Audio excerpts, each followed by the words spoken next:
So if you're involved in the MMA YouTube space, you might know a channel called MMA Joey. And honestly, there's a lot of different opinions on MMA Joey. I think that to sum everything up, like personal views on things aside, he makes some pretty solid prediction videos, solid content. I watch him every once in a while, but I wanted to react to this video specifically he made last week. The UFC needs to cut these fighters immediately. And I thought this would be very interesting because I watched the first little bit of it, and I thought this would make for a great reaction video, by the way, because Joey has a lot of takes, to be honest with you, that I disagree with personally. So I wanted to go through this and see if I actually agreed with him, because regardless though, him and his cuts videos, he makes some pretty good cut videos. After every single UFC event, he goes on to talk about what fighters don't belong in the UFC. And oftentimes there are a lot of fighters that don't belong in the UFC, but there are some points where I'm sure I will end up disagreeing with MMA Joey. Guys, thank you so much for watching. Thank you so much for being here. If you are new here, my name is Kyle. I'm your guy with too many YouTube channels, and welcome back to another video. Let's get into the reaction for today. Hey, what's going on, guys? Welcome to the channel. Each week after every UFC fight card, I make a video discussing poor performances on that fight card and give my opinion on who needs to be cut from the UFC. But this week, since there was no UFC fight card, I figured I would compile a list of current UFC fighters that I believe need to be cut from the organization. Now, I thought it'd be a good idea to make a reaction to this specifically is because it isn't just about the cards like last weekend, you know what I mean? It's not going to be just about guys like Grant Dawson if you wanted to talk about cutting Grant Dawson. This is just like in general. So this video is going to be evergreen for at least a little while. So that's why I thought this would be a good video to react to. For a variety of reasons. Now, this is not every single fighter I think should be cut, because if I made that video, it'd be probably 100 to 150 names long when you look at all the losing streaks and poor performances. But this is the most notable names. I'm going to start with some honorable mentions. I'm ready. Then I'm going to get into my list of actual cuts, saving last on the list for who I believe most needs to be cut from the organization. The only one that I know so far is, again, I started watching this video. I don't remember if I mentioned it. The only one that I have seen so far is the first one. And there's going to be some shocking cuts on this list. There's going to be some unpopular opinions. But again, this does not encompass every fighter I believe needs to be cut from the organization. Just some of the most egregious fighters that I believe need to be cut. Starting off with the first honorable mention, and that is Neil Magny. Neil Magny has been around for a while. He's been trading wins and losses in his last few fights. His last fight at UFC 292, he got destroyed by Ian Machado Gary. But people like to point out to that performance and say like, oh my God, Neil Magny doesn't belong. Like, he does belong, and he's proved that. He is constantly having really, really tough fights with such top guys. He got annihilated against Ian Gary, okay? But I think this dude, he really belongs in the UFC. I think one judge even scored the fight 30-24. Utter domination. The fight before that had a split decision win over Philip Rowe. Fight before that got destroyed by Gilbert Burns. Fight before that got a win over Daniel Rodriguez. Fight before that got destroyed by Shavkat Rakhmonov. I just think that Neil Magny at his age, and the fact that he's just losing all these fights and he can't string together any win streak, I think it's getting close to the time that he needs to be cut. But also, I can't get over the fact I probably know where he's going to go with this. But anyways, Neil Magny, he does put together wins. It's not like he's going on like these like Daniel Lacerda losing streaks. You know what I mean? This dude is constantly having close fights. Like, sometimes he comes out there and he doesn't show. But I believe like with all the years that Neil Magny has been here, he really does belong. He's one of those guys that can pretty much beat anybody and lose to anybody. He kind of has that Michael Johnson effect. And I would understand at the point of his age and realizing that he probably won't ever get to a title. Well, like, I'm very certain that he won't ever get to a title. I still believe he belongs. He can be like a Gerald Meerschaert type fighter. He can be a nice gatekeeper to the division. If you can't beat Neil Magny, then you can't get into the top 15. I believe he belongs. I believe he should stay. And I understand, like, there's fighters that I like, man, but I am truthfully not being biased here. I feel like I'm Neil Magny's only fan in the space, to be honest with you. And I know a lot of people are going to disagree with me on this. Neil Magny's going into a pre-fight presser talking about how he's going to whoop Ian Machado Gary as badly as he's accustomed to whooping his 3-year-old son. This is where I was talking about. I can probably imagine where he's going to go with this. And this is what I was talking about earlier in the video with like personal views aside. MMA Joey's content is pretty decent for the most part, but he gets into this stuff and he's just, I made a whole video talking about this if you're interested on the channel.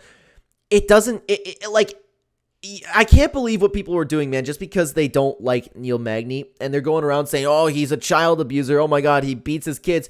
Anybody knows what Neil Magny meant with that. Everybody knows he was just talking about putting a whooping on Ian Gary. He wasn't going, hey guys, I beat my kids. I cannot get over that. And just for that fact, I had to throw him on as an honorable mention. That is outright disturbing. And even though, okay, he's trying to trash talk a little bit, it was just the worst trash talk ever, combined with the actual performance against Ian Machado Gary, where he literally didn't even put up a fight. Neil Magny had to be an honorable mention. Moving on to... Yeah, and another thing is, I watch a lot of Joey's content, right? This dude is just a huge Neil Magny hater. He really is. Like, it's okay to hate fighters, for real, but this guy's hated Neil Magny for a very long time, and it's understandable. Again, like, I'm not completely disagreeing with the cut. Well, I'm kind of disagreeing with it. I understand the mentality if you're like, okay, a guy at Neil Magny's career, it's time for him to get cut. I get that. But I know with Joey specifically, if you checked out any of his content, it's coming from a malicious place when it comes to Neil Magny. To my next honorable mention, and this one's going to be a little bit unpopular as well, but again, that's why it's an honorable mention. We have Stipe Miocic. Stipe Miocic is fighting for the heavyweight title in November at UFC 295 against Jon Jones. That's tough because I also understand that one. He definitely doesn't deserve a title fight, I can tell you that one. Everyone's like, oh my God, but he's the heavyweight GOAT. Like, I don't know. I'm going to hear his reasoning. It is one of the most undeserved title shots ever. I understand he's one of the heavyweight GOATs, if not the heavyweight GOAT. But you look at his resume, he has not fought since March of 2021. He's coming up on damn near 3 years since he last fought. In his last fight, all he did was impersonate a lawn chair. He got absolutely wrecked by Francis Ngannou. So he gets brutally KO'd. He sits out for... just throws that in there. 3 years, almost 3 years, we'll say 2.5 years, answering phones at the fire department, and now he's returning to a title shot. Disgusting behavior by the UFC, and I just hate this fight for so many reasons. So just for that, 41-year-old Stipe Miocic, he needs to be an honorable mention. But that's not a good reason to say why you should cut Stipe Miocic just because you hate this fight that's here. Like, you got to understand the UFC from their business perspective. This is the greatest fight that they could put on in the heavyweight division, not for us hardcore MMA fans. Like, you'd rather see Jon Jones fight a guy like Tom Aspinall, right? But I'm talking about, like, the spectacle, the business side, the what's going to sell the most. It's going to be Jon Jones versus Stipe Miocic, you know what I mean? Just because this fight's happening, I don't believe it really warrants a cut. And I don't think Stipe Miocic should be cut. I could be wrong on this, so don't fact check me. I believe he's pushing 43 years old, Stipe. So if you want to talk about his old age, that's a reason to cut him. Old age and inactivity, he's constantly turning down fights. That's a reason to cut him, but not just because, like, he's fighting Jon Jones. Moving on to my next honorable mention, and I was really debating about whether or not to put this fighter on the list, but then I decided, you know what? He at least belongs as an honorable mention, even though he skirted away from the list a couple weeks ago, and that is Stephen Wonderboy Thompson. Stephen Wonderboy Thompson, if you wrestled in elementary school, he does not want to fight you. That's like a true statement. Like, he has been very, very picky with his fights, but the weird thing is he's taking a fight against Shavkat Rakhmonov. I don't know what to think about that. So I guess any word we've had about Stipe Miocic, Stipe, I said, against Stephen Wonderboy Thompson is kind of nullified. I don't think he should be cut for that. He just needs to be forced to accept more fights. Like, I don't know if how much the UFC can necessarily do that, or if they can go, hey, accept this fight or you're out of here, something like that. If he continues to constantly turn down fights, especially as a guy who's holding up a ranking, then yeah, if you continue to turn down fights and cut him. But if he's taking on guys like Shavkat, if he's at least fighting fights that the UFC is willing to put together, I'm all for it. If you own a wrestling singlet, if you've ever touched one, he does not want to fight you. If you watched WWE as a kid, he does not want to fight you. And the reason he's an honorable mention instead of on the actual list is because he was forced into taking a fight against Shavkat Rakhmonov, a guy that he's been ducking for years. The UFC wanted to book this fight for the last year and a half. Stephen Wonderboy Thompson did not want this fight. And how true is that? Has Wonderboy said that? I'm not familiar with the situation, honestly. So if anybody could help me out down below, I'd appreciate that. He was squatting on a top 10 ranking, meanwhile begging for favorable matchups. He fought Kevin Holland, an unranked striker. Then he got a fight against Michel Pereira, who was ranked far behind him and is only known for his striking. And Wonderboy's just like, oh, you know what? I'm not going to fight him because he's a couple pounds overweight, which I don't necessarily blame him, but at the same time, it's not like you're moving towards a title. And then he turned... No, that's okay to deny a fight for a fighter missing weight. I don't mind that at all. Down Ian Machado Gary, who is a striker who is a notable name. And I'm like, Yeah, that's oh, surprising. he's turning down Ian Machado Gary now, and he's saying he wants to fight for a title. And I knew once he did all that, I knew the UFC was going to only offer him Shavkat Rakhmonov. He was forced into that fight. He accepted the fight. Otherwise, he wasn't going to get paid. If he wasn't fighting Shavkat in December at UFC 296, he'd be on the actual list, but we have to give him a little bit of respect for accepting the fight. I'm a little bit confused because what's Wonderboy going to think like when he gets to the title, right? He's going to have to fight Leon Edwards. He's going to have to fight Kamaru Usman, Gilbert Burns, Colby Covington, somebody who can wrestle him to death. Like, I don't understand his game plan here. You know what I mean? Because obviously he wants that title, or as he says, the title belt. I haven't actually heard him say that in a little while. Regardless, like, he's one of my favorite fighters, man. I'm going to cheer for him all the way to the top if that happens. But I don't really understand the mentality there. I guess maybe he's playing it safe like while he's outside the rankings. I don't know, man. Even though I believe he had no option, the UFC forced his hand. He had to take this fight against Shavkat Rakhmonov. But nonetheless, I know people are going to say, oh, well, he fought Gilbert Burns and Bilal Muhammad. How long ago was that? That was 2021 when he fought Bilal Muhammad and Gilbert Burns. Since then, he has PTSD. He doesn't want to fight anyone who has any takedown ability. But now he's finally fighting Shavkat, who's a well-rounded fighter who has grappling in his arsenal. But he was forced to take the fight, so he only gets a little bit of credit for taking that fight. I think he gets a lot of credit, to be honest with you. He's taken on arguably the toughest fight in the division. Arguably the toughest fight in the division. Moving on to my next honorable mention and my last honorable mention, and that is Michael Chandler. Now, it pained me to put Michael Chandler on this list because he's one of the most exciting fighters ever in the UFC, period. His last fight against Dustin Poirier, incredible fight where he cheated maliciously. So that's another reason why he's on this list as an honorable mention. Cheating nonstop, back of the head shots, fish hooking, blowing his bloody nose into Dustin Poirier's mouth. Bad.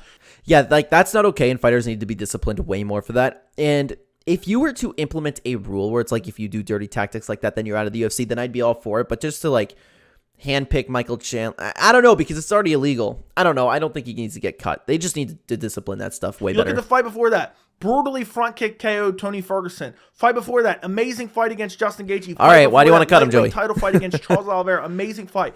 So I don't want to get rid of Michael Chandler, which is why he's an honorable mention. But the way he is brown-nosing Conor McGregor, the way he is sniffing Conor McGregor's asshole, I just can't stand it. It's embarrassing. And he's just sitting on the sideline, hoping and praying for a fight that may never come. If you were in Michael Chandler's position, I guarantee you would be doing everything under the sun possible to get a chance to fight Conor McGregor. That is a life-changing fight, win or lose. I don't blame him at all. I would sit out, you would sit out, everybody would sit out and wait for Conor McGregor. And I think I don't know if he's probably doing the right way about it, going respectfully, because I can see him like insulting McGregor and be like, you're done, kid, I'm not fighting you anymore. You know what I mean? But that is not a reason to cut him. Like, this is what I was talking about with MMA Joey, man, because there are times where like he makes good videos, but then he just has takes like this that don't make any sense. And it's just embarrassing at this point. I mean, I cut Michael Chandler because it's embarrassing because he wants to fight Conor McGregor. That's not a reason to cut somebody. I honestly believe Michael Chandler would go into the NBA Finals public restroom with Conor McGregor just to get a fight with him. It's so embarrassing the way he's sucking up to him in the media. He's talking about how he asked Siri how many days Conor has to join the USADA pool. It's just embarrassing what he's doing. And I understand that he's nervous. He may not get the fight, and he's trying to suck up to Conor in the media, so hopefully Conor inevitably makes the decision and finally fights him. But the fact that he's basically going to waste a year and a half of his career, because he fought Dustin Poirier in November of 2022. He's not fighting Conor McGregor probably till, at the earliest, I would say maybe UFC 300, which is going to be March, April of 2024. He's wasting his career. Meanwhile, he's just brown-nosing another grown man in the media. It's embarrassing, and that's why Michael Chandler needed to be on this list. He's not even really brown-nosing that much, is he? Like, maybe I'm just not paying attention, but I think he's just, like, talking about how he wants to fight Conor. Is it wrong? It's not like, Conor, I want to fight you. Conor, please fight me. Conor McGregor, please fight me. Like, he's not doing that. I know he's scared. He still may not get this fight. He's probably sitting in his car right now listening to a Creed CD, but if he doesn't get if let's say Conor McGregor decides to fight someone else, at that point, Michael Chandler better get thrown to the wolves. Armin Saryukian, Mateusz Gamrot, something along those lines, maybe even Jalen Turner. I want Chandler thrown to the wolves because it's embarrassing that he sat out for all this time, literally brown-nosing another grown man. Sum that up, I want to cut Michael Chandler because it's embarrassing, in my opinion, that he wants to make the most money ever. Like, that doesn't make sense, man. Moving on to my actual list, and this one's going to be a little bit controversial, and that is Colby Covington. I knew this one was going to be on the list, man. I knew this one's going to be on the list because just like Neil Magny, MMA Joey really, really can't stand Colby Covington. Like, I get that he's inactive. He shouldn't be getting a title fight. I'm saying this as a Colby fan. Colby Covington should be the last person in that division getting a title shot right now. I really do believe that. Ian Gary deserves a title fight more than Colby Covington deserves a title fight, okay? Get that out of the way. It's just, this dude doesn't deserve to be cut, though. Lose his ranking? Yes. Bump him down constantly as people are more active than him. I'm okay with that. But this dude, this one's personal. I already know Joey's coming in with a personal take. Colby Covington, I want him cut, but kind of with a stipulation. We're going to let him have his title fight against Leon Edwards at UFC 296. But if he loses that fight, I want him gone from the organization. Why? This guy hid in witness protection for basically a year and a half. His last fight was against Jorge Masvidal at UFC 272 back in March of 2022. And everyone wanted to see the Khamzat Chimaev fight. He never said a word. You did not hear a peep out of Colby Covington. The second that Khamzat Chimaev committed to moving to middleweight, all of a sudden Colby's coming out and saying, oh, Khamzat's ducking me and he ran to another weight class. Okay, I understand the point where it's like you're a little bit frustrated if Colby Covington's talking crap, but that's kind of like his shtick, you know what I mean? But I understand why people would be frustrated with that. So I'll do the same thing I did with Michael Chandler. Put yourself in Colby Covington's shoes. You could have a much easier fight, a title fight, a fight that can change your life. You could be champion of the world like you've always dreamed of in Leon Edwards. Or you could fight the scariest guy in the division in Khamzat Chimaev and almost have a guaranteed loss. Like, what do you expect him to do, man? Like, everybody in Colby Covington's position would not fight Khamzat Chimaev. You can't just blame that on Colby. And now the UFC's giving him an undeserved title shot against Leon Edwards. I have my theory for that. I think Kamaru Usman was close to pulling out with an injury at UFC 286.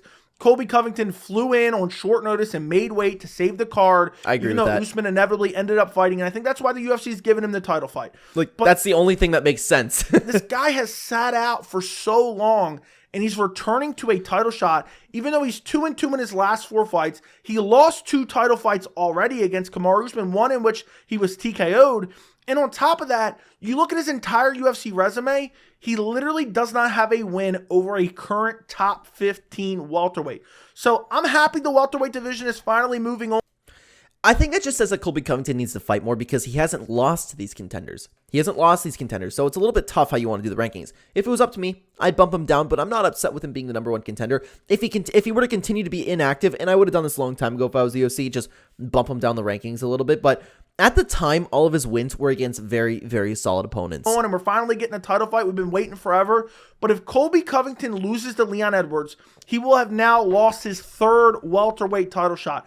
And I know people are going to claim, oh, Colby's so fun, he's such a draw. He doesn't even have a super exciting fight style. I don't think he's boring by any means, but he's not like we couldn't go without seeing him fight. He's 35 years old. He doesn't have a win over a current top 15 rank. It's hard to find a win over a fighter who's currently on the UFC roster. He has a couple of those, but one of the worst resumes ever, one of the most undeserved title shots ever. If he loses to Leon Edwards, I want him cut immediately. He's been squatting in the rankings for literally almost 2 years now. But why cut him? Just move him out of the rankings. Move him down the rankings. Why cut him? That makes no sense, man.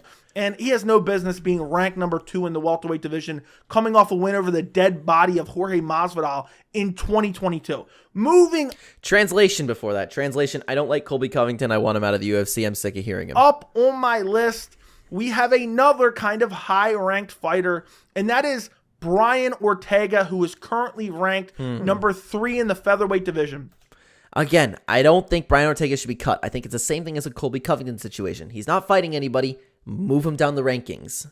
Brian Ortega, this is craziness when you say it out loud. He's won 1 fight since he lost his title fight against Max Holloway all the way back in 2018. He is 1-3 in his last 4 fights, and his only win is against the Korean Zombie back in 2020. That's his only win. That is crazy to me. So since 2018, where he beat Frankie Edgar, he literally has 1 win. 1 win in 5 years, and it's against Chan Sung Jung and the Korean Zombie. Yeah, but look who he's losing to. He's losing to Max Holloway and Alexander Volkanovski, and the other one is when he got his arm torn apart by Yair Rodriguez. You know what I mean? Like, and he's injured. I don't know what the update on that, but like, that guy needs some slack when he's talking about not fighting. He lost to Max Holloway in the title fight, got absolutely destroyed. It ended up being a doctor stoppage. He got destroyed by Alexander Volkanovski. People say, oh, it was a competitive fight. It was a great fight. He got literally destroyed. It was a lopsided beatdown outside of 2 close submission attempts. That's true. And then he lost to Yair Rodriguez. He got injured, but it was Yair going for an armbar that injured that shoulder. More people need to say that. Then. That was in July of 2022. There's no reason he shouldn't be fighting. He ducked Ilia Topuria. Topuria was begging for that fight. Ortega was like, nah, he's got to fight someone else, blah, blah, blah. Why is he still ranked number 3? Why is he still ranked number 3? Absolutely egregious. I agree with that, though. I agree with this. You should move these guys down the rankings, but you shouldn't cut them from the UFC. Again, he's won 1 fight since the end of 2018, and it's against the Korean Zombie. Embarrassing. Get rid of Brian Ortega. Cut him immediately. Moving up on my list to a name that, honestly, I thought about leaving off the list because I'm not sure if he's even still fighting.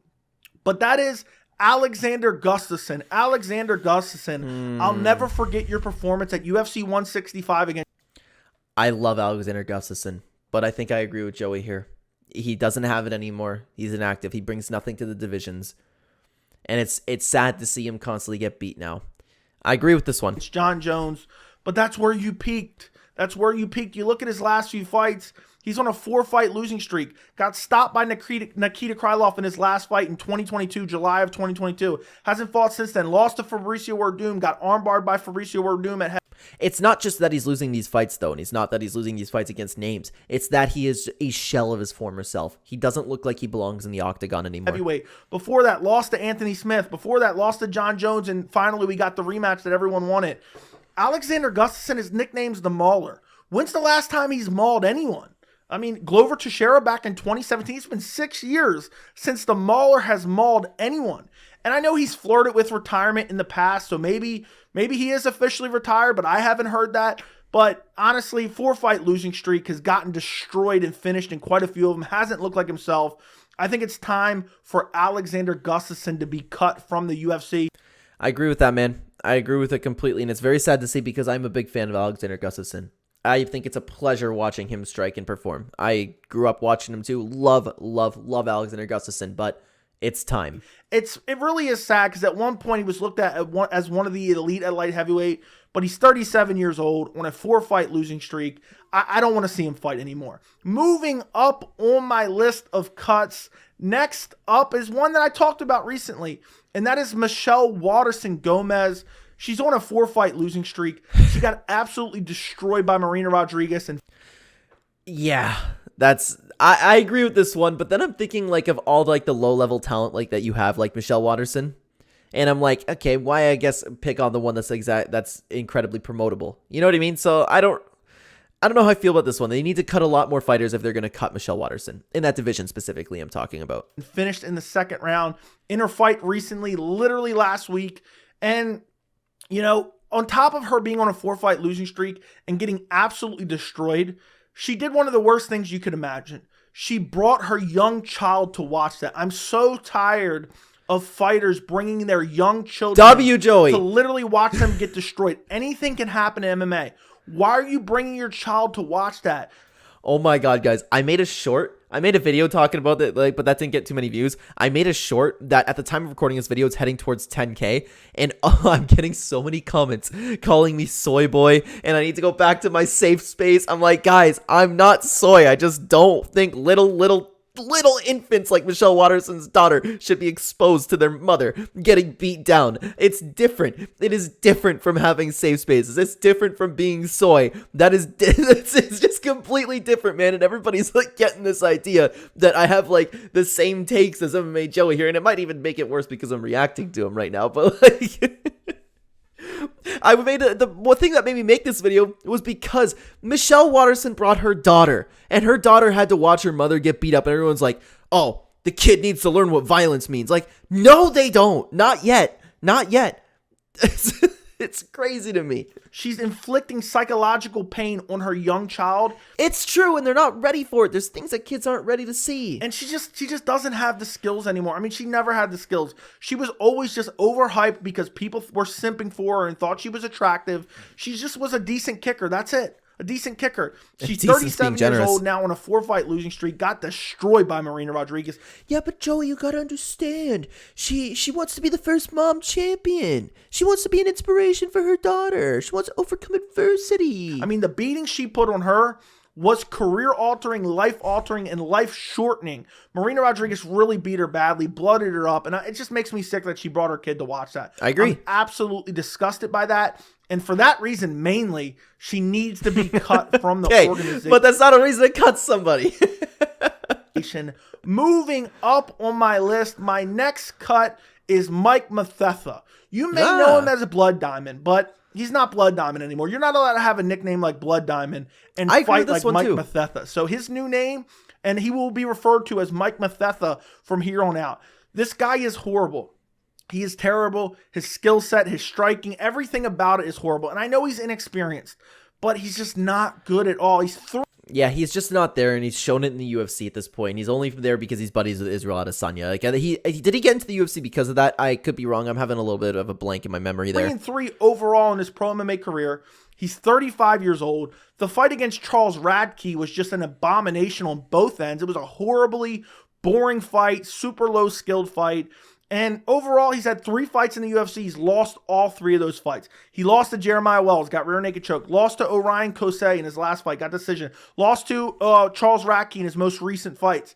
And it's just, I mean, Mike Mathetha, he only got in the UFC because he was training with Israel Adesanya. I don't want to see this guy fight anymore. I don't want to see him fight in the UFC. How is this where we've gotten to in terms of skill level being allowed in the UFC? That's true. The talent level has been like really, really low lately as the years have gone by. Maybe it's because they're having more events or the Contender Series. I don't know, but it's like the top of the divisions are so skilled, especially like the lower weight classes. But then you have guys that are unranked and they just like completely don't belong. Mike Mathetha would have been laughed out of the UFC at even a potential shot at the UFC 5-6 years ago. That's true. Why are we allowing guys like this who literally looks like he literally fought against Charles Radke like he had some type of disability, like he was freezing up, his body wasn't moving right, he was drunk or something?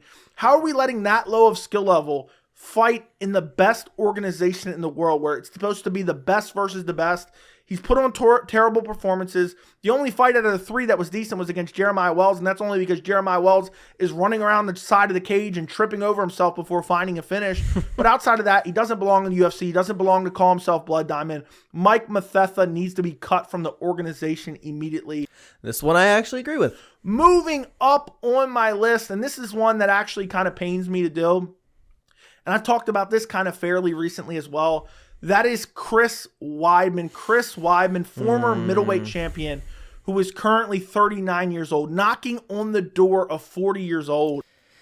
Yeah, Chris Weidman. It's like the Alexander Gustafsson thing. I am such a fan of Chris Weidman. I'm a fan of that gym. I love watching Chris Weidman fight. I grew up watching Chris Weidman fight, but it's time. Just like Alexander Gustafsson, it's time. He looked like a shell of his former self in his last fight. He has another injury. God knows when he's going to be back. Like, it's time. And you look at his most recent fights, lost to Brad Tavares, took an absolute beating in that fight, and his leg that was broken previously against Uriah Hall, it didn't look right in this fight. It looked like it was dragging. It just didn't look right, and it didn't look like he could fight to the best of his ability. You look at the fight before that, broke his leg against Uriah Hall. The fight before that got a win over Omari Akhmedov, but looked like garbage doing it. Both guys looked horrible in that fight. I'll never forget that because it was just so bad. Fight before that got absolutely dominated and destroyed by the now dead body of Dominic Reyes. Fight before that got KO'd by Jacare Souza. I mean, you look at Chris Weidman's overall career. Since he lost his title to Luke Rockhold all the way back in 2015, he has 2 wins. One against Kelvin Gastelum, super undersized for the... And I'm shocked that he won that fight, by the way. Like, I was so sure Kelvin Gastelum was going to put it to him. Weight class, and one against Omari Akhmedov. And look at how the amount of times he's been finished. He got finished by Luke Rockhold, and he took career-altering damage in that fight. Yeah, since then. Then he gets flying knee KO'd by Yoel Romero. Then he gets brutalized by Gegard Mousasi. He gets the win against Kelvin Gastelum, fair enough. Gets absolutely wrecked by Jacare Souza in the 3rd round where he catches that punch right on the forehead and kind of folds back. Next fight after that, Dominic Reyes. Next fight after that, Uriah Hall. Next fight after that, Brad Tavares in a return. He's 39 years old. He's been getting finished nonstop. In his overall MMA career, he has 6 losses. All 6 of those, or he has 7 losses. 6 of those 7 losses are via KO or TKO. I don't want to see him take any more CT. I don't want to see him take any more brain damage. I don't want to see that leg limp around. And supposedly he tore his ACL or tore some ligaments in his knee of his non-broken leg, I think it was. They announced after the fight. But I agree with that. I don't want to see Chris Weidman take this damage. I don't want to see that. It's sad the guy is delusional at this point. He still believes he can get back to a title fight. Like, at some point, you need to protect the fighters from themselves. I don't want to see Weidman take any more damage. It's Agreed. hard to watch. As a fan. He isn't the fighter that he once was. He needs to be cut from the organization immediately. Well said. Moving up on my list to my next cut, and that is Gracie. Gracie is only on a 2-fight losing streak. He lost to Charles Jourdain at UFC 288 earlier this year. This one I'm like really conflicted in because it's clear that this dude doesn't belong in the UFC, right? The skill level's not there, but he got him because of his jiu-jitsu. So like, I'm like kind of give him a chance. I would give Gracie one more opportunity. That's what I would do, but I wouldn't be upset if they cut him. You know what I mean? It would at the same time be kind of deserved.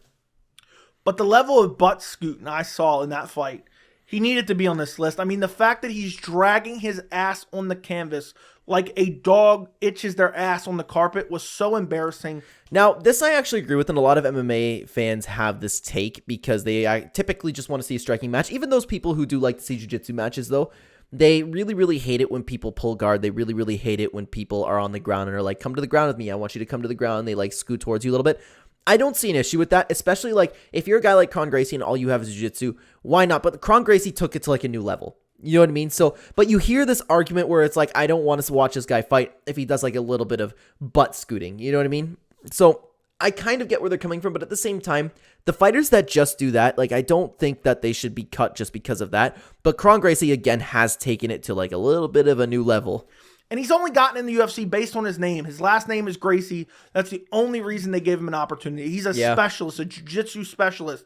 He's 5-2 overall. The fact that Alex Caceres lost to him in 2019, I want to put Alex Caceres on this list. No! He lost to Cub Swanson, lost to Charles Jourdain. Really didn't look good in either one of those fights. And if you were ever butt scooting across the canvas for long periods of time in any fight, you need to be cut from the organization. The striking is non-existent. Yeah, long periods of time is the biggest point. There's the key word there. Does he even have a striking coach? Is he even hitting any pads? I don't think that he is. I'm not even sure that he's training the fight because all he's doing is going out there and he looks like one of those one championships BJJ matches where they just lay on their butt and they scoot around. It's Okay, tell me you haven't watched one championship without telling me you haven't watched one championship, man. That is some of the highest level grappling you'll ever see. It's a pleasure to watch those guys go at it in BJJ. One Championship's my favorite organization. I took that to heart. That's just not true. I hope he didn't turn anybody off from like checking out One Championship's Brazilian Jiu-Jitsu matches. Embarrassing. It's outright embarrassing. He may have already been cut from the UFC. I don't think he has. I haven't seen that anywhere. No. But if he's not, just for that performance against Charles Jourdain alone, I don't care if before that he was undefeated in the UFC, which he wasn't because he got dominated by Cub Swanson. Just for that butt scooting alone, you need to be cut from the organization. Get rid of Gracie immediately. Just because he has the last name Gracie doesn't mean he belongs in the UFC. Yeah, I agree with that for the most part. He doesn't have the talent. He doesn't have striking. All he has is jiu-jitsu. So jiu-jitsu fighter coming in and not being able to do jiu-jitsu because it's not like the old days. Now people can defend against the things that Gracie does. Moving up on my list, next on the list, we have Chris Daukaus. Chris Daukaus, former heavyweight who went down to light heavyweight, got destroyed there as well.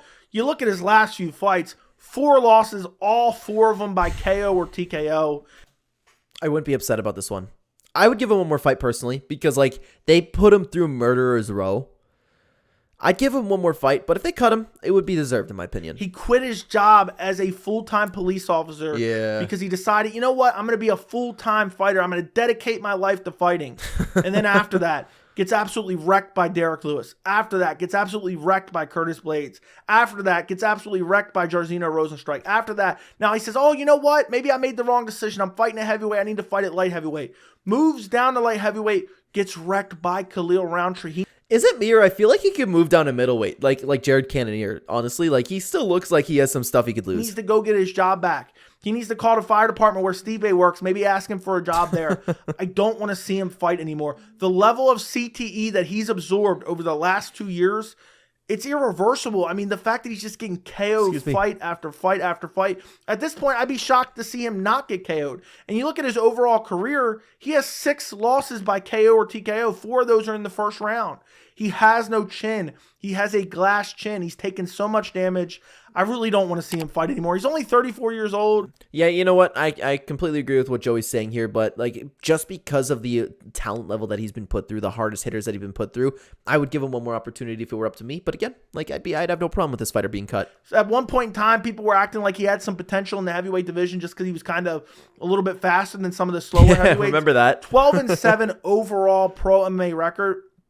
It just makes no sense to keep him in the UFC. He needs to be cut from the organization. And while we're at it, Chris Daukaus, if you're watching this, fire your manager. Why are you accepting fights like Khalil Roundtree, Jairzinho Rosenstrike, Curtis Blades, Derek Lewis, all back to back to back? Because he's a you dog. could wait it out and get a somewhat favorable matchup, maybe someone with a little less power. It just makes no sense. So fire your manager immediately. But Chris Daukaus has taken entirely way too much damage. He's been KO'd so many times. He's going to be brain dead at this point by the time he's 45 years old. He needs to be cut from the organization. Maybe he can go to a smaller organization and have some success there. Again, I completely agree with everything that he said here. 100%. Moving on to my next cut. And I really struggled with the placement of this entire list. Honestly, it was hard to really place who belongs above who. But my next cut is Cody Brundage. Yes, this dude. I completely agree. Brundage, he won his last fight against Jacob Malkoun. Literally last week. This guy is an absolute bum, and he's just showing up and trying to find a way to quit for a paycheck. Yep. He comes in, he gasses out. He's not, well, he appears to be in shape, but he has no cardio. He comes in, pulls a guillotine, gives up. This dude is not a fighter. He wants a paycheck. I completely agree with that. He was getting destroyed by Jacob Malkoun. And there was an elbow that landed at the back of the head area, but it was more the neck. It didn't land flush at all. The elbow didn't even actually land. It was more the forearm. I lost so much money on that one. Oh, my God. And you have Mark Smith stopping the fight because of it, because Cody Brundage complains, and then after he complains, he looks dead at the ref and complains. All of a sudden, it's like somebody hit him over the head with a cinder block out of a 3rd-story building. He completely Sterlinged out. Like, completely. He completely Aljamain Sterlinged out in that fight. It was the most disgusting performance I've ever seen. A lot of people say, oh, we need to give him an Academy Award. I wouldn't give him an Academy Award for that. It was the worst acting performance I've ever seen. He was not hurt. He just wanted a way out. And I just think... And he wanted another fight in the UFC. He wanted a rematch and another paycheck. To try to get a win like that, and then to succeed, is just one of the most egregious things I've seen in MMA, and I'm disgusted with Cody Brundage. I mean, he goes out there and just quits. He didn't even want to be there. He showed up against Jacob Malkoun. He packed it in literally after 10 seconds. Forget about the back of the head shot. He had already quit long before that back of the head shot landed. He was just curled up in a ball, just doing nothing, waiting for the ref to stop it, and he moved right into that back of the head shot, which wasn't necessarily his fault.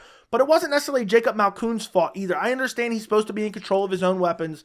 It should have been a no contest. The fact that they gave Cody Brundage a DQ win it drives me nuts.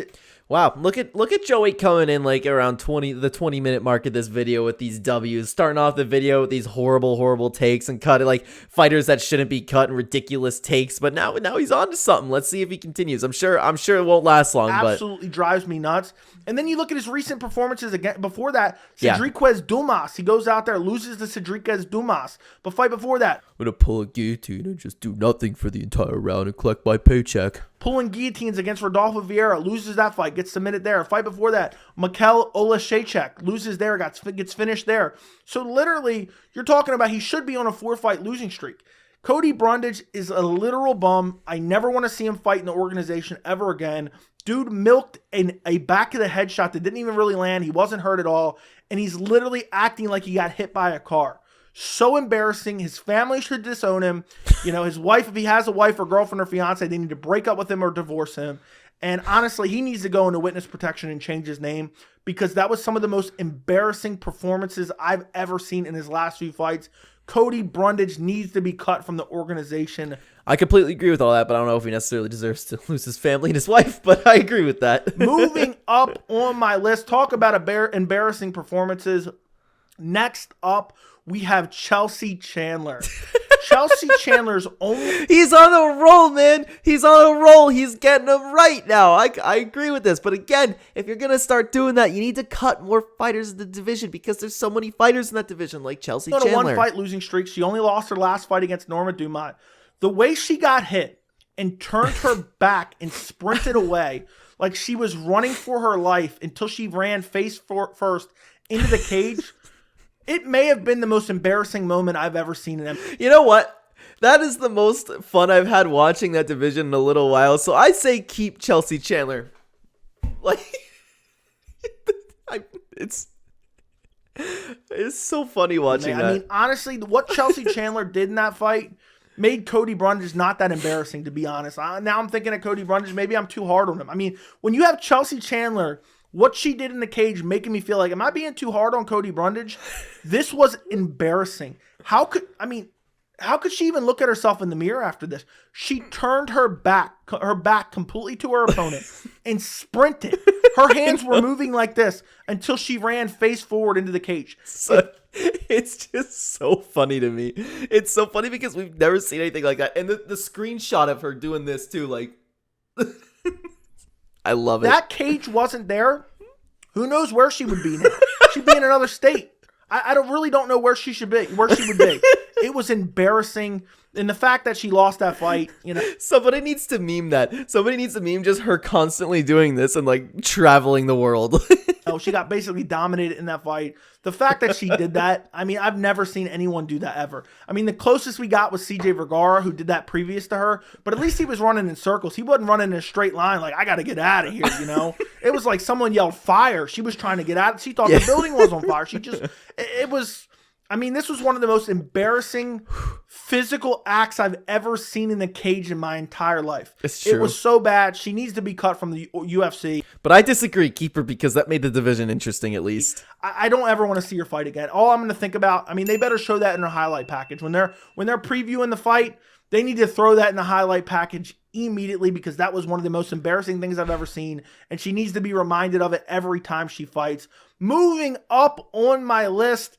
Next up, we don't really have a cut, but this person needs to be fired from their job, and that is Mike Bell. He is a judge who works for the Nevada State Athletic Commission. Now, I don't really have too much to say about this one because obviously it was a horrible scorecard recently, but I don't pay attention personally. I don't know about you guys, so comment down below if you could help me out here. I don't know how many bad calls these particular judges have had. I don't pay attention to like what judge is scoring different fights, robberies and stuff. But if somebody's inconsistent at all, like we need an explanation. I made a whole video talking about this too. Like we need to hold the judges accountable. They need to have press conferences at the very least. But yeah, there's no explanation for this. So I don't know if you should lose your job for like a call that bad because like you can't make a call that bad. I don't know. Like I'm conflicted on how I feel about that. He scored round 5 for Grasso versus Shevchenko 2, a 10-8 round for Grasso. An unacceptable scorecard, an egregious scorecard. Unacceptable is the perfect way to put it. Like, how do you come to that conclusion? Scorecard devoid of logic. I don't know what he was watching. The only excuse for that type of scorecard is he had some type of medical event and he wrote down the wrong thing or someone misinterpreted it. I don't understand how you could ever score a 10-8 for Grasso in that fight. I personally, and I know people disagree with me on this, I thought you could have gave the fight, or not the fight. I thought you could have gave the fight, but I thought you can give the 5th round to Valentina Shevchenko. I thought Valentina Shevchenko won the fight for the first 4 minutes. Yeah, I don't disagree with that completely. 4.5 or 3.5 minutes. So how does Grasso getting a takedown and some control time and looking for a rear naked and a little bit of ground and pound, how does that get her a 10-8 round? If you want to give it to Grasso, fair enough, whatever. I'm not going to argue that. But 10-8? 10-8 means basically utter domination. That's what a 10-8 means, where there's prolonged dominance in a round where a lot of damage is done. Yeah, that's why I'm like so conflicted on this, man, because should you be cutting a judge for one fight? And what if he's done this more often? Then obviously then get rid of him, fire him. But like, it just doesn't make sense to me. Like that's when you start opening up the possibilities of like things having rigged scorecards, right? You know where they were? Like that's why it's really tough for me. So I guess he could. I mean, that didn't exist. And even if you don't believe me, don't take my word for it. Take the Nevada State Athletic Commission's word for it. Because they did a seminar afterwards on 10-8. They had people really? anonymously judge that 5th round, and everyone had it a 10-9 for Grasso. Now, I believe in their heads, they were already thinking it's a round for Grasso, whether it's a 10-8 or 10-9. But every single one of them gave it a 10-9. I didn't hear Mike about that. Bell should be embarrassed of this scorecard. I'm disgusted with the scorecard. And people are like, oh, he's been historically a good judge. He's been great. He's usually not in some of these controversial scorecards. I don't care. I literally don't care. Yeah, that's the thing, because now if you take a look at somebody like Valentina Shevchenko, who could have potentially won that fight, you're ruining this girl's livelihood for like something that's completely unacceptable. 100%. You're robbing her of like so much money, fame, you know what I mean? So you're robbing her of a future. So I guess I agree with this. I guess I agree with Joey here. You can't make this type of mistake. You know, imagine you have a surgeon who's like, yeah, I've done thousands of surgeries, all of them gone well, except that one where I was working on somebody's neck and I actually left some screws and bolts inside there before I sewed them up and I forgot about them. I'm not going with that surgeon. I don't care. This one decision is so egregious, he deserves to never score a fight again. You know what? Joey just won me over.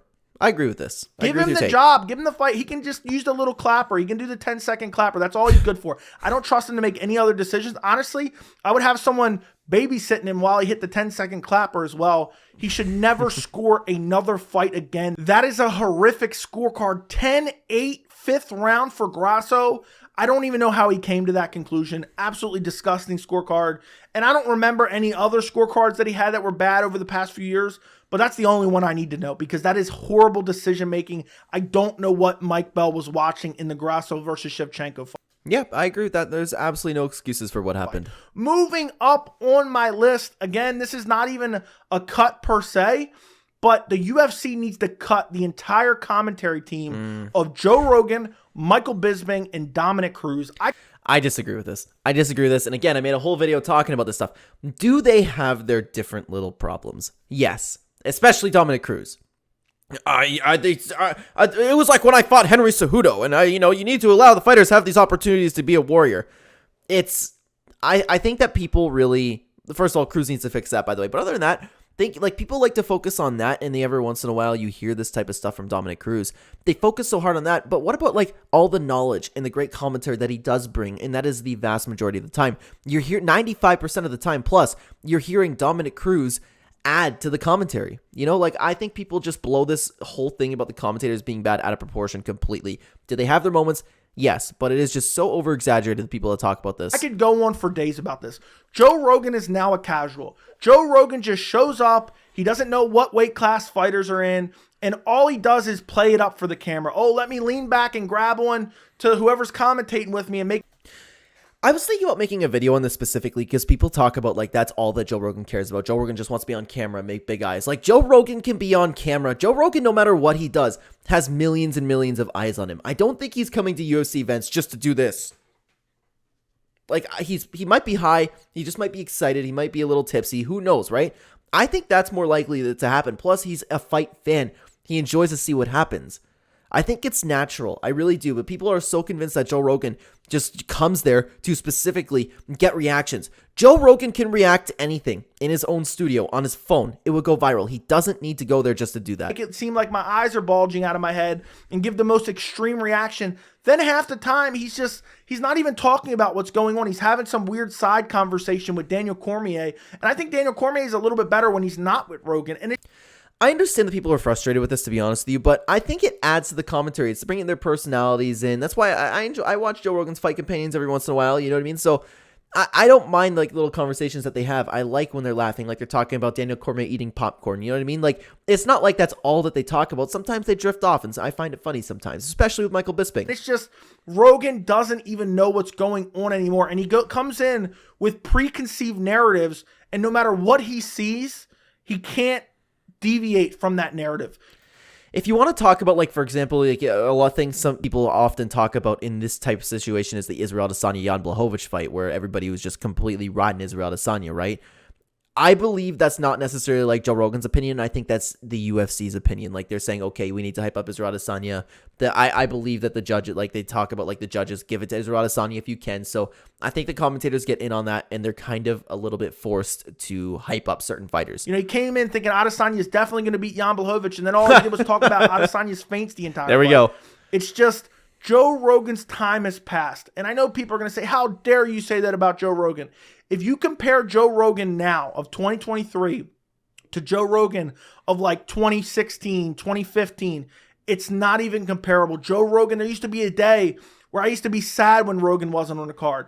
Now I pray for the days where Rogan misses a pay-per-view. Oh, no. I don't feel that way. He's so horrible at commentating. Now, as far as the other commentators, Michael Bisping, where do I even begin? He's probably the worst of all of them. I mean, Joe Rogan's amazing compared to Bisping.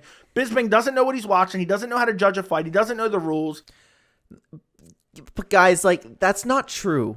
That's just not true. I don't even know how to argue that because it's flat out not true. Like, Bisping knows how to fight. Bisping knows how to judge a fight. Bisping knows what he's seeing. It's like saying 1 + 1 is 3 right now. He's making corny jokes the entire time. He's not talking about the action. I could go on and on about Michael Bisping. Michael Bisping is probably the worst UFC commentator there is. I can't stand Michael Bisping. Doesn't know what he's talking about. Doesn't know anything about the sport, it seems. And I know he's only got one eye, but it's like he's making corny, cliche jokes instead of actually watching the fights. He does also watch the fights, and he also does commentate on the fights. It's just sometimes the jokes come with it, and I like that. I find Michael Bisping funny. There's been multiple times where he cracks me up throughout cards. I think he brings a uniqueness to it. Like, what do you want everybody to just be like? If everybody commentated like John Anik, and John Anik is great, don't get me wrong, I'm not trashing on him, but you only need one John Anik. You don't need, oh, well, this fighter is standing at 6 feet 2 inches tall. You know what I mean? Like, and it wouldn't make for good commentary. Is going on, and he'll miss a big moment in the fight because he's too busy saying some dumb shit to the other commentators. That's happened. Then you have Dominic Cruz, who Dominic Cruz used to be really good. He's gotten worse and worse over the years. Now he doesn't even know how the scoring criteria works. He's consistently acting like a later round damage done, like a cut in the 3rd round. He acts like judges go back and revisit the 1st and 2nd round. To be honest with you, I hear this part a lot. I'll let him finish his point, sorry. And rescore those rounds based on damage done in the 3rd round. It makes no sense. Yeah, so I've heard people talk about this, but I actually don't know. Maybe I just haven't been really paying attention to what Cruz was saying, like when it comes to that stuff, and maybe I like misheard him or something. But I've heard people say this. Joey isn't the first person to bring this up. I don't know how true that is. If he thinks that, I guess that's wrong, and I don't know why. I think you should be a little bit more educated on the scoring criteria if you're in someone like Dominic Cruz's position, but I can't really speak onto it myself because I'm not too familiar if that's what he actually believes. He doesn't understand it, and he convinces fans of this. And then he'll be talking about decisions made by referees that are maybe not even bad decisions, but because he has a grudge against referees because he doesn't like the way Keith Peterson stopped the fight years ago. 11 unanswered shots or however many it was. That was a good stoppage, by the way. But like, I understand this. This is the only part of a commentary that I have an issue with, and it's Cruz constantly pushing his narrative, constantly being salty. Like, let it go, dude. How long ago was it? It was a good stoppage. It's like, man, like no matter what, Cruz is just one of those guys. And I like Dominic Cruz. He's a fantastic commentator. Like I said earlier, 95% of the time with Cruz, it's great. He's one of the best commentators. Love what he does, but he's constantly getting so personal with these referees. It's not okay. He's making the fans believe it's a bad decision. I'll never forget. I think it was Chris Tione stopped the fight due to a choke where a guy looked like he went unconscious, and Cruz was all over him. The guy's arm clearly went limp, and I think it should have been a stoppage. It should have been a win. Was that recent? I think it was Suarez. Who should have won that fight. But Dominic Cruz is just lighting into the ref and saying what a horrible decision it was and that he got scared and shouldn't have stopped the fight. Meanwhile, the guy checked his arm 6 times. He was moving, then the arm went limp. He stopped the fight. The guy woke back up. Dominic Cruz is a horrible commentator, but mainly it's the scoring criteria that he doesn't understand and the way that damage-based scoring is done. But overall, I want Joe Rogan, I want Michael Bisping, and I want Dominic Cruz gone. If I can only pick one, Michael Bisping. I think they all deserve to stay. I think they're all great at what they do. I really do believe that. So if you disagree, if you agree with Joey, please let me know down below. I'd love to hear your take on it. And I made a whole video talking about the situation if you're interested. Moving up on the list, and this one's actually really sad as well, and that is the dead body of Dominic Reyes. I don't want to see Dominic Reyes fight anymore. I really don't. I mean, his nickname is the Devastator. When's the last time he's devastated anyone? When's the last time he's literally devastated anyone? Let me take a look at his resume. Yeah, it's unfortunate, but kind of like the Chris Daukaus situation, they kind of put him through murderer's row. So, yeah, the thing is, he's like Alexander Gustafsson, where he just doesn't look himself. He doesn't look himself, or like Chris Weidman. I kind of agree with this. I'd give him one more shot. I wouldn't be upset about that, but if they cut him too, I would completely understand. Oh, it was Chris Weidman all the way back in 2019. It's been 4 years since he's gotten a win. He's on a 4-fight losing streak. He literally got KO'd by Ryan Spann with a jab. He got KO'd by Ryan Spann with a jab. The guy is literally brain dead at this point. He is brain dead. I feel bad for him. The fight before that gets brutally slapped by a spinning back elbow from Yuri Prohaska. You know, I'll never forget the way he fell to the canvas. Literally a dead body. Fight before that gets destroyed by Jan Blachowicz. Fight before that lost to John Jones in a very close fight that a lot of people thought Dominic Reyes should have won that fight. And I felt like Dominic Reyes was so caught up on that one performance and he convinced himself he's the best in the world. He just had a downslope after that. I talk about it all the time. It's always possible, to be honest with you. Like, I wonder if that's actually what went on his head, because I could believe that. We can't elevate guys off of a loss, let alone one loss. He had a close fight with John Jones, who's considered the GOAT, and people were elevating Dom Reyes to this massive pedestal, like he was the best fighter ever. Well, because he had look at the time. He was the guy that beat John Jones. That's so different. this close fight and arguably won against John Jones. That could have been John Jones' worst night ever. That could have been a fight that he didn't take seriously. That's true, one too. fight you're taking into account. You look at the fights before that, he didn't even really have any good quality wins outside of Volkan Ozdemir, which was a split decision win that a lot of people thought Ozdemir won that. I forgot about that fight. I did think Ozdemir won that fight. I thought that was a complete robbery. I forgot about that, actually. You're looking at Chris Weidman. Okay, it was okay at the time. OSP, okay. Jarrett Cannonier wasn't even that great at the time at light heavyweight. So he had a horrible resume even going into the John Jones fight. He fought John Jones very close, arguably won the fight, and then I think in his mind, he was like, I'm the best in the world. Then he goes in against Jan Blachowicz and finds out he's not. Then he goes in against Yuri Prohaska, gets slapped. I don't think so, man. I don't know. It's always possible. It's always possible that you guys think that way, but I think it's more of they just put him through, like, the murderers of the division after that. Goes in against Ryan Spann, gets slapped. I don't want to see him take any more damage. Agreed. And that's why he's so high on this list, because Dom Reyes, it's really sad. It's just like the John Jones curse. He's taken so much damage now. It still upsets me, though, because we're talking about this dude getting cut for his health, right? I want to protect it. It's like Chris Weidman, where it's like, okay, this dude keeps wanting to fight and keeps wanting to prove himself. We need to save some fighters from themselves. Dominic Reyes could be one of those guys. It really bothers me, though, because he should have went down. We should be talking about Dominic Reyes going down as the guy to dethrone John Jones, the guy who went down as a light heavyweight champion, and it really, really bothers me that he won't go down that way. They robbed him of his legacy. He's got such a glass jaw. I mean, I feel like if he gets hit by a blowing tumbleweed, I feel like Dominic Reyes is going to go to sleep. I can't watch him fight anymore. He needs to be cut from the organization. Honestly, I've talked about this before.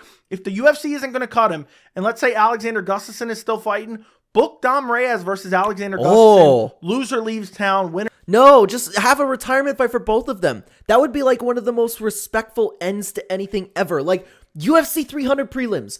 Do that. Both fighters retire. Same with Jim Miller and somebody else who wants to retire. Jim Miller, Paul Felder, although I hate that fight because I don't want to watch either fighter lose. But like, that's a great idea. Holy. Or at least gets back on the winning track.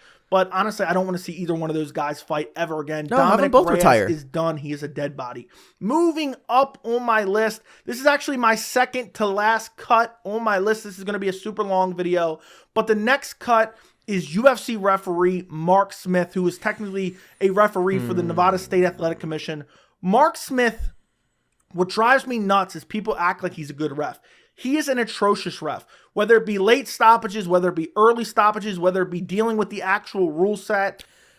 The only thing, I would need to pay more attention about the actual stoppages for Mark Smith, but one thing that drives me nuts about him is instead of enforcing the rules, he's constantly like, fingers out of the cage, and he'll say that like 5 times, right? Fingers out of the cage, hey, don't do that, you know what I mean? Like, he'll just keep saying it, and then he will never take action, but a lot of refs do that, to be honest. It's just, seems to be more him than other refs, but I don't know if he's had a particular group of bad stoppages.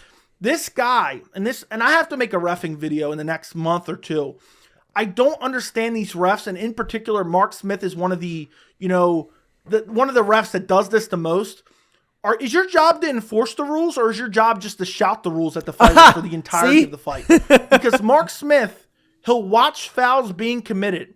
and he'll say, don't grab the fence. Don't grab the fence. Don't grab the fence. Get the fingers out of the eye. Keep those shots up. Don't kick him in the groin. Don't kick him in the nuts. Oh, he's a downed opponent. But he doesn't actually enforce the rules most of the time. Don't do that. Don't do that. When people are grabbing the fence, he's just screaming, don't grab the fence. Like, is your job to remind them of the rules or to enforce the rules? Yeah. And then you have the whole Cody Brundage situation, which I think was completely mishandled, where he DQ'd Malkoun for a shot that didn't even really have any significant impact. Then you go back to the Aljamain Sterling, Petr Yan situation. Mark Smith, the loudest whisperer I've ever heard, he literally ruined Petr Yan's career by whispering so loudly to the doctor, who has no say in what the result is. He whispered to the doctor loudly. He basically screamed it. If Aljo can't continue, it's going to be a disqualification. All of a sudden, Aljo heard that, starts flailing back and acts like he got hit by a vehicle. My favorite thing is, and of course I'm paraphrasing here, he's like, are you okay? That's what he did. That is all Mark Smith's fault. And he set a precedent where guys start milking illegal shots, inadvertent shots, in an attempt to get a DQ win. Interesting. I don't know if that's just Mark Smith doing that. I would have to, I don't know off the top of my head. I don't really follow like the judges. I don't know what refs are responsible for what decisions and stuff, but I do know that he really, really needs to enforce those rules, and he needs a stern talking to with that. And if he doesn't do it, I believe he should be fired, actually. It drives me crazy watching these guys cheat and him just going, fingers out of the gloves, just repeating it over and over again. And that's what he did. He set the precedent for Cody Brundage. And what does he do? He gives Cody Brundage DQ win. Then you have blatant illegal fouls ignored by Mark Smith. There was a fight on Dana White's Contender Series this past week. Oh, I know what you're talking about. I'll put it down in the comments because I don't remember who exactly was fighting. There was a blatantly illegal knee. A guy was down on one knee, but he also had two hands posted or one hand posted. I remember seeing that. So, and then I even called that out, and I was like, what are you doing? But I need to pay more attention myself, I guess, if that's like just Mark Smith doing that. As well. But either way, he was down clearly on one knee. It wasn't even up for debate. He was leaning up against the fence. This guy threw a blatant illegal knee. And Mark Smith watches him eat this illegal knee that does significant damage. And Mark Smith just yells, oh, he's down. He's down. He doesn't do anything about it. He doesn't break him. He just says, oh, he's down. It is a blatant, it's not even up for interpretation. It is a blatant illegal knee. Yeah. All this guy is good for is messing up calls. All this guy is good for is, I think he likes to hear his voice on TV. I'm dead serious. So this is where I'm stuck on, because this could be Joey like over exaggerating like he does, or does Mark Smith actually do all this stuff? I'm not sure. So again, comment down below if you could help me out with this. Does Mark Smith like do that much? He constantly is talking nonstop, and I think he likes to see himself on TV as well, because it seems like he's constantly trying to get in the way of the camera instead of getting in positioning to maybe stop a fight due to a TKO or a potential submission where somebody goes unconscious or somebody's tapping. It's like, oh, am I in the camera frame? Am I in the camera frame? That's all Mark Smith seems to do. And for whatever reason, people say, oh, Mark Smith's a great ref. Mark Smith is a horrible referee. We need to get rid of him immediately. He does not know what he's doing. Get rid of him immediately. Moving on to my last cut. And this one actually breaks my heart. Interesting. It really does break my heart. And this is kind of going to be two cuts, but it's really mainly one cut. But you'll understand what I'm saying in a second. The last cut on the list is Tony El Cucuy Ferguson. Yeah. He needs to go. He's one of the fighters. He's 6th in a row he's lost now. It's going to be 7 with Paddy Pimblett, and people are still thinking, oh, Tony Ferguson can win that fight. No, this guy has taken too much damage, and I've made a whole video talking about this one as well, where there's a guy, like after Justin Gaethje, you should have been looking at his brain after that, because when you ever see a fighter get hit and go shaking his head, like it's absolutely insane to me. He's not okay. He's not all there. And for his own health, he should not be allowed to fight. The man is on a 6-fight losing streak. And he has a fight coming up at UFC 296 against Paddy Pimblett, which I absolutely hate, but I kind of love in a weird way. It's time, Tony. People say that, oh, it went from it's Tony time to it's time, Tony. I've seen so many TikToks on that. Retire. Give it up. Give it up. You're 39 years old. You're on a 6-fight losing streak. I can't watch this anymore. Tony Ferguson was one of my favorite fighters ever to watch. The way he would press forward, the way he would make guys fold, the way he would use his pressure was just something to behold when he was in his prime. Yep. But his style was not conducive to longevity. When your main style is just to press forward and break guys with your stamina, it's not going to last forever.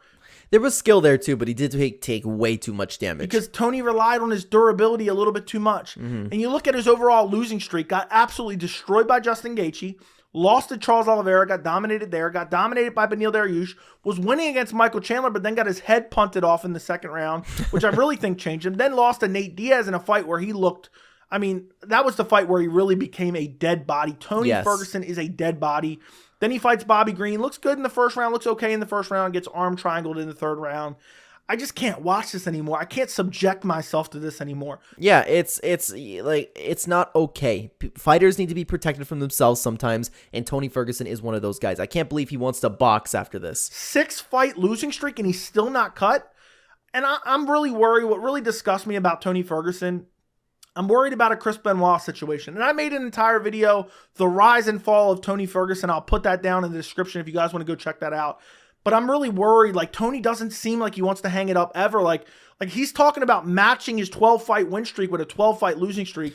And he's saying this stuff and he's being serious about it. Like, he'll look at you unironically and say that. And now you have a point where the UFC's feeding him to somebody like Paddy Pimblett, where the UFC is going to act like it's a good win by Paddy Pimblett, but at the same time, they're going to say, yeah, Tony shouldn't fight anymore. Yeah. They're probably going to cut him. Who knows where he might go? Bare Knuckle, Bellator, PFL. Oh, I hope none of them he's going to go to Bare sign. Knuckle. But at the same time, what is he going to do? I feel like this is all Tony has. And this is really one of the most depressing stories in MMA. But Tony Ferguson should not be fighting. I don't want to see him go down the Bigfoot Silva route. If you look at his overall, recent losses, he's only really been KO'd the one time against Michael Chandler in his recent losses. Now, I understand he took a lot of damage against Justin Gaethje, but even the other fights, it's not like he took a lot of damage against Bobby Green or Nate Diaz or even Beneil Dariush. He took some damage, and Charles Oliveira some damage, but he really only took the major damage against Michael Chandler and Justin Gaethje. I feel like he can get out with some brain cells still. Yeah, no, I don't know, man. I've lost hope in Tony Ferguson.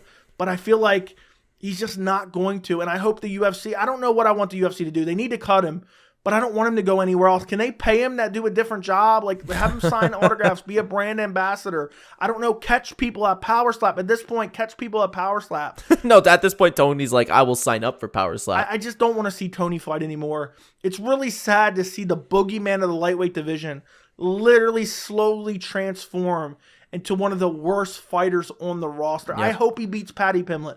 I'm praying to the MMA gods. There's nothing I would want more than Tony Ferguson to defeat Paddy Pimblett and retire, walk off into the sunset, ride off into the sunset, play a beautiful Robbie Lawler-esque package. I can't watch him continue to lose anymore. At this point, send him to the Kentucky State Fair. Let him beat up on some bums for $150 in a funnel cake. I don't care. The sad part is I can see him doing this stuff. I just don't want to watch Tony get beat up anymore. I can't be subjected to this anymore.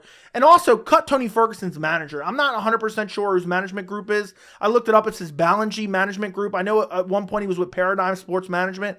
But why are they accepting these fights? I mean, Justin Gaethje, Charles Oliveira, Beneil Dariush, Michael Chandler, back to back to back to back. The only fight they should have took was Nate Diaz, and they took that on 24 hours notice. That's probably Tony Ferguson wanting to take those fights, to be honest with you, because he really believes he can still beat Khabib.